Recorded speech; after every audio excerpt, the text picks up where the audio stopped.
Good evening, and welcome to Pakistan Today from our Islamabad studio. I'm Victoria Lane. We begin with developments from the United States, where President Donald Trump has reiterated that preventing Iran from acquiring a nuclear weapon remains his top priority, even if it results in economic hardship for American citizens. Speaking ahead of his departure from the White House for an official visit to China, President Trump said financial pressure on U.S. households will not influence his stance on Iran. He stressed that halting Tehran's nuclear ambitions is the sole driver of his policy, underscoring what he described as a long-term strategic necessity for the United States. Turning to the Middle East, Iranian Foreign Ministry spokesperson Esmail Baghaei has issued a strong warning over the ongoing U.S.-Israel conflict with Iran, calling it a defining moment for humanity. In a lengthy statement posted on X, Baghaei said the conflict will determine how future generations understand the concepts of good and evil.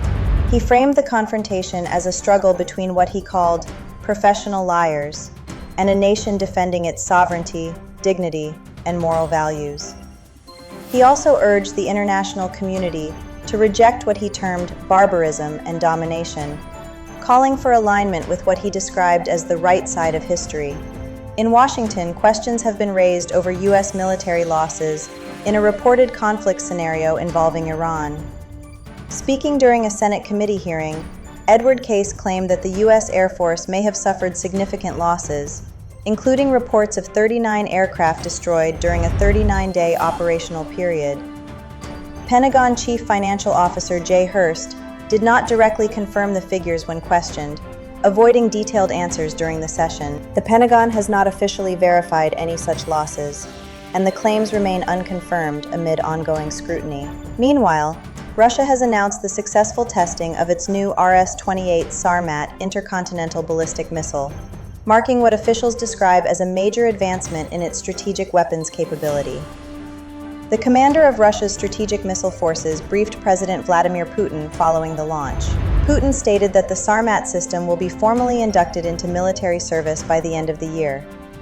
He further claimed that the missile carries a warhead capability several times more powerful than comparable Western systems and is capable of striking targets at extremely long ranges. We now turn to Islamabad, where the International Monetary Fund delegation has begun budget discussions with Pakistani authorities following an introductory meeting at the Ministry of Finance. To take us through the details from the ground, we are joined by our correspondent, Sarah William. Thank you, Victoria. The IMF delegation has officially started detailed negotiations with Pakistani officials, focusing on the upcoming federal budget framework. Key areas under discussion include tax reforms, energy sector restructuring, and ongoing privatization plans.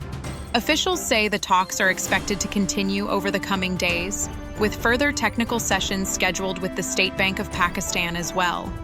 The IMF visit, which runs until May 20th, also follows confirmation that Pakistan has received $1.3 billion under the EFF and RSF programs.